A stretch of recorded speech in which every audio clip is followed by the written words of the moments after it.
नमस्कार साथियों, स्वागत है आपका अपने परिवार विजन क्लासेस में। दुआ है आप सब अच्छे होंगे, स्वस्थ होंगे। मैं आपका मित्र गोविंद कुमार कटी।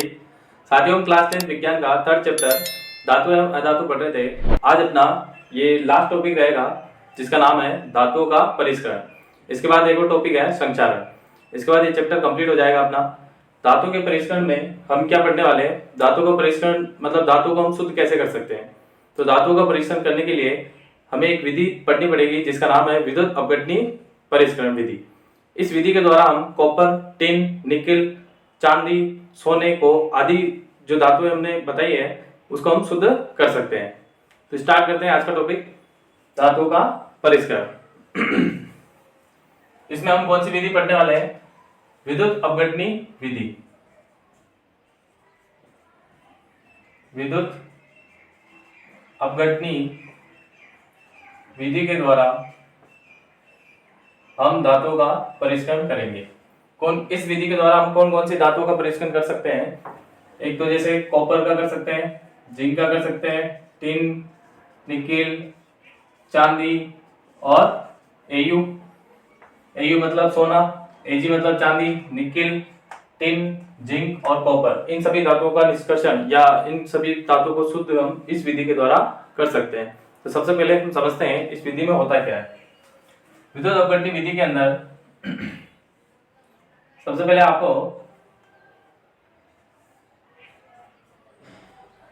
एनोड और कैथोड बनाना है।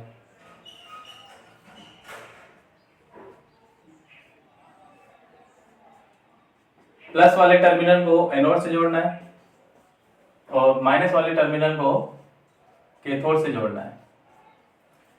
और उसके लिए एक बीकर, इन दोनों इलेक्ट्रोड को, इन दोनों छड़ों को हमें एक विलयन के अंदर रखना है और एक पात्र लेना है जिसके अंदर ये विलयन भरा हुआ है। सबसे पहले एनोड को हमें जिस धातु को हमें शुद्ध करना है उस धातु की जो अशुद्ध धातु होगी उसको हमें एनोड पे रखना है। मतलब एनोड को हमें अशुद्ध धातु से बनाना है और कैथोड को शुद्ध धातु से। उसके बाद जिस धातु को हमें शुद्ध करना है उसी धातु का विलयन इसके अंदर होना चाहिए, इस पात्र के अंदर होना चाहिए। तो मान लेते हैं जैसे यहां पर हम कॉपर को शुद्ध कर रहे हैं तो कॉपर का विलयन होना चाहिए कॉपर CuSO4, कॉपर सल्फेट का जलीय विलयन। उसके बाद अब क्या होगा, जैसे ही हम विद्युत धारा प्रवाहित करेंगे तो एनोड पे हमें ऑक्सीकरण होगा। एनोड पर हमें कौन सी अभिक्रिया मिलेगी? ऑक्सीकरण अभिक्रिया। ऑक्सीकरण अभिक्रिया में क्या होता है? इलेक्ट्रॉन का त्यागना ऑक्सीकरण अभिक्रिया में होता है।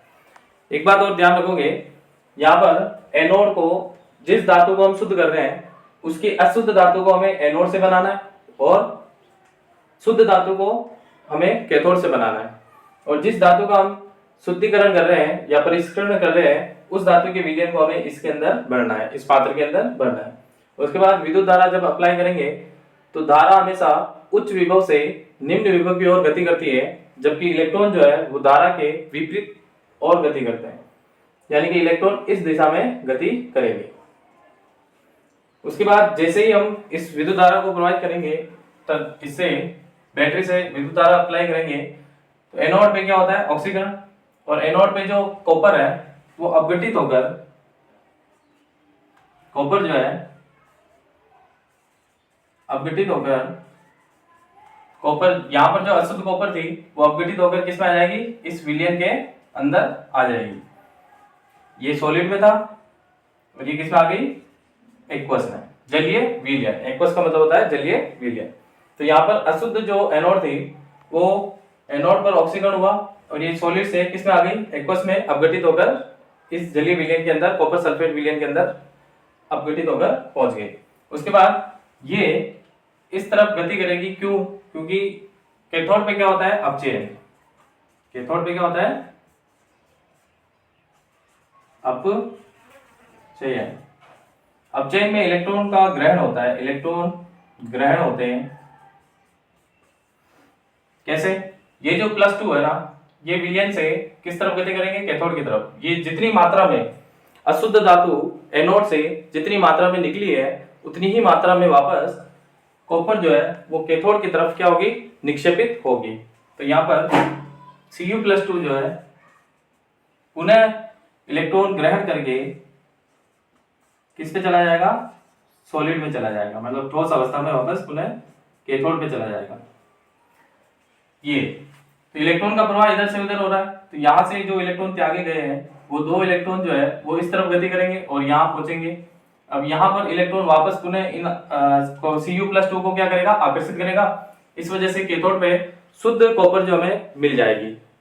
तो इस तरीके से हम इस विधि के द्वारा, विद्युत अपघटनी विधि के द्वारा हम क्या करते हैं? जितनी भी धातु होती है उनको शुद्ध किया जाता है। यहाँ पर एक बात और नोट करेंगे, एनोड से जो भी धातु निक्षेपित होगी और जितनी मात्रा में निक्षेपित होगी उतनी ही मात्रा में वापस कैथोड पे हमें मिलती रहेगी। और धीरे धीरे ये कैथोड जो इसकी जो रोड है, ये जो छड़ है, ये धीरे धीरे थोड़ी सी मोटी हो जाएगी और ये एनोड की जो छड़ है वो धीरे धीरे पतली होती जाएगी। ऐसा क्यों है?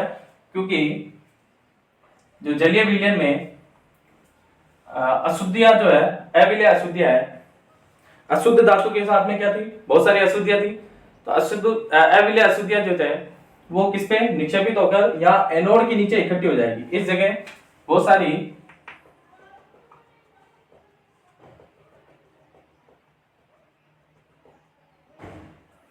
अशुद्ध धातु में, जो शुद्ध धातु है वो तो निक्षेपित होकर कैथोड पे चली गई, लेकिन अशुद्ध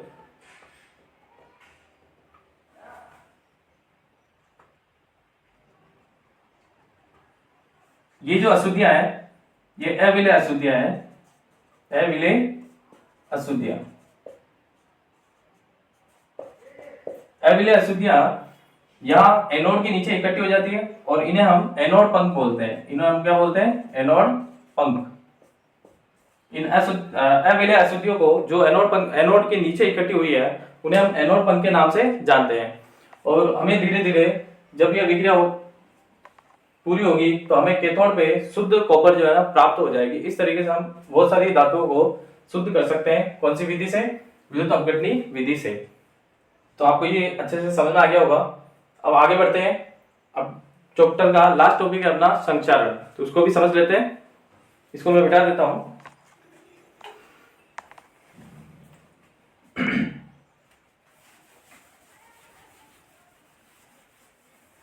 एनोड पंख की डेफिनेशन आप कैसे लिखोगे?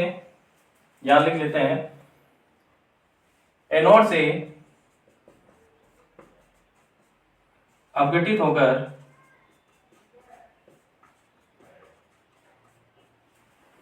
अविलेय अशुद्धियां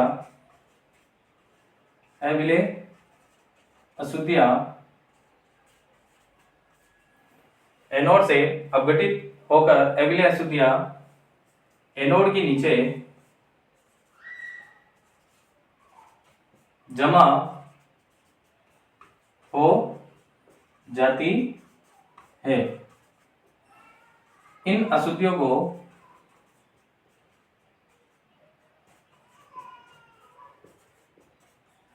एनोड पंख कहते हैं। एनोड पंख कहते हैं। ये एनोड पंख की परिभाषा।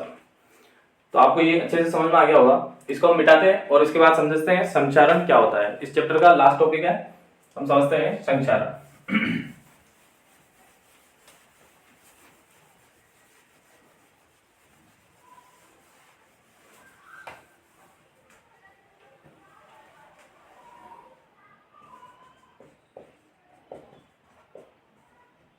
तो संचारण की परिभाषा लिखते हैं सबसे पहले।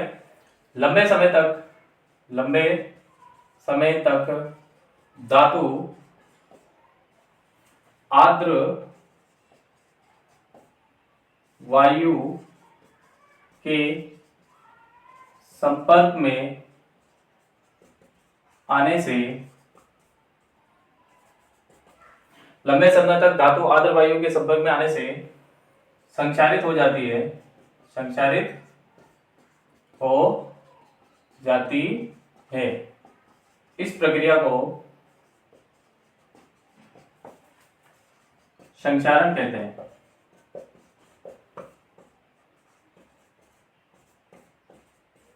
इस प्रक्रिया को संक्षारण कहते हैं।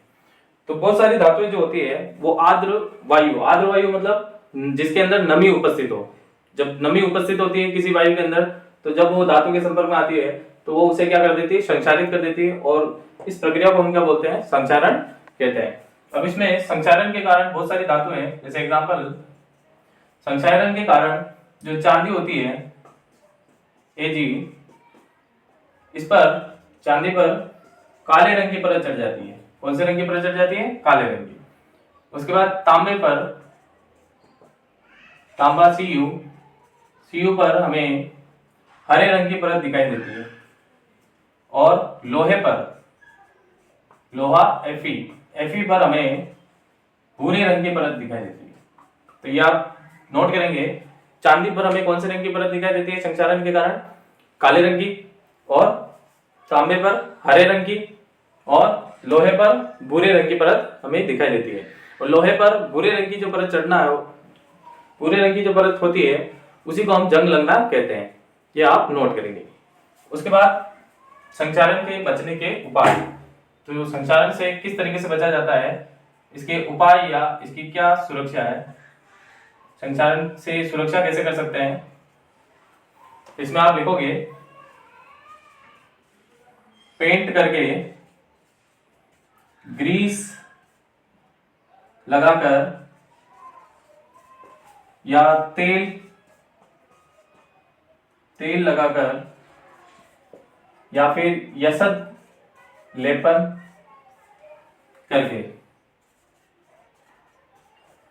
पेंट करके, ग्रीस लगाकर, तेल लगाकर, यसद लेपन करके, या मिश्र धातु बनाकर हम लोहे को जंग लगने से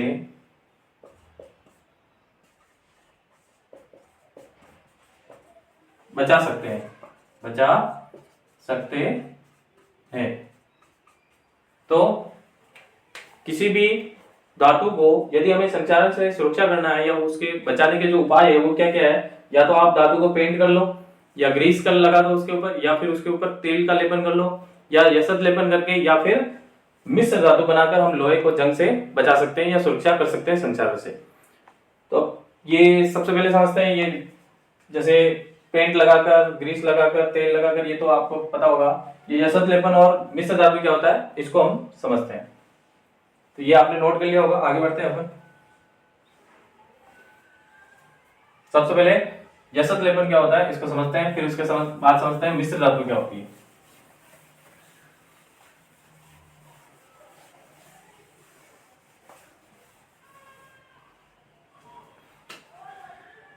यसद लेपन,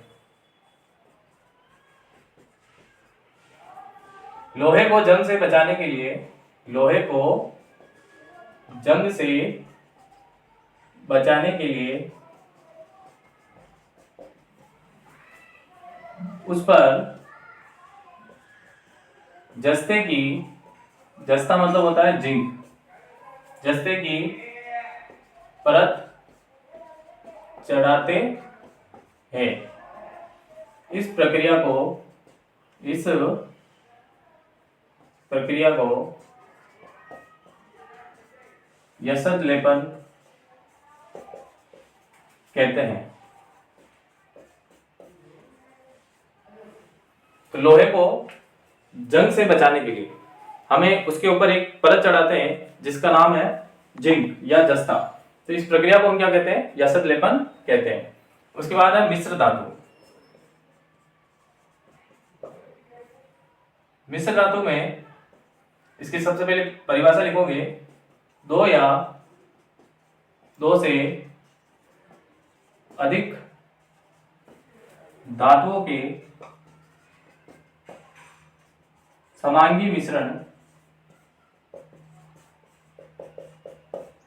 को दो या दो से अधिक धातुओं के समांगी मिश्रण को मिश्र धातु कहते हैं। मतलब दो या दो से अधिक जितनी भी धातुएं होती है उनका यदि अगर समांगी मिश्रण होगा, विषमांगी नहीं, केवल समांगी मिश्रण, उसे हम मिश्र धातु कहते हैं। इसके कुछ एग्जांपल देखते हैं। जैसे पहला एग्जांपल है अम्लगम।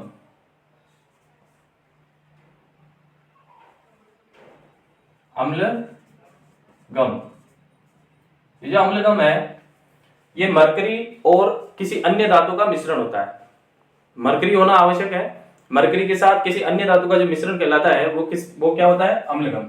मरकरी तथा अन्य धातु का मिश्रण को हम अम्लगम कहते हैं। जैसे एग्जांपल के तौर पे मरकरी Hg, मरकरी को Hg से दिखाते हैं, और सोडियम, मरकरी प्लस सोडियम का जो मिश्रण होगा उसे हम अम्लगम कहते हैं। जैसे एग्जांपल नंबर सेकंड है पीतल। पीतल में कॉपर, तांबा और उसके साथ टिन मिला देते हैं, जिंक मिला देते हैं, जस्ता। तांबा और जस्ता, कॉपर प्लस जिंक, इसमें 70% तो होता है तांबा और 30% होता है जस्ता। पीतल जो बनाते हैं, पीतल के जो बर्तन होते हैं उसमें एक तो कॉपर होती है और एक जिंक होता है। कॉपर 70% होता है, जिंक कितना होता है? 30% होता है, ये आप याद रखोगे। उसके बाद कांसा। कांसा होता है copper plus tin, copper plus tin. Tin को हम ऐसे से दिखाते हैं, इसमें 88% तो कॉपर होता है और 12% टिन होती है। 12% क्या होती है? टिन। कांसे के अंदर, कांसे की जो परात, कांसे की थाली, इनके अंदर 88% तो कॉपर होता है, बाकी 12% जो होती है वो टिन होती है। उसके बाद जैसे सोल्डर में लेड, पीबी, पीबी को लेड बोलते हैं, इसका हिंदी में बोलते हैं सीसा, प्लस टिन, लेड और टिन। तो ये होता है 60% और ये होता है 40%। ये समांगी मिश्रण है, धातुओं का समांगी मिश्रण जो है वो क्या कहलाता है? मिश्र धातु कहलाता है। तो ये 4 एग्जाम्पल है, इनको आप याद रखोगे। और एक और एग्जाम्पल है, जैसे 24 कैरेट सोने को हम इस्तेमाल नहीं करते हैं क्योंकि 24 कैरेट सोना जो होता है वो अधिक तन्य होता है। इस वजह से हम 24 कैरेट प्योर सोने को हम 24 कैरेट से, ये इसकी कल्पना किससे करते हैं? 24 कैरेट से। प्योर सोने की जो वैल्यू होती है वो कितनी होती है? 24 कैरेट। तो 24 कैरेट में हम आभूषण नहीं बना सकते क्योंकि बहुत ज्यादा तन्य होता है सोना, इसलिए हम इसमें 22 कैरेट के सोने से आभूषण बनाते हैं। अब 22 कैरेट का मीनिंग क्या हुआ? 22 भाग में शुद्ध सोना होता है, जबकि 2 भाग में कॉपर ले लो या फिर उसके साथ चांदी मिला दो। जो 22 कैरेट सोना होता है उसमें 22 भाग तो शुद्ध सोने का होता है, लेकिन 2 भाग या तो आप कॉपर का ले लो या फिर चांदी का ले लो। दोनों में से एक को मिक्स करोगे, आपको 22 कैरेट का सोना बनके तैयार हो जाएगा। तो ये अपने चैप्टर का लास्ट टॉपिक था। यह आज अपना चैप्टर कंप्लीट हो गया है। इसके बाद हम शुरू करने वाले हैं कार्बन है उसके यौगिक, चौथा चैप्टर। इसके साथ पढ़ते रहिए। तब तक के लिए धन्यवाद। Thank you.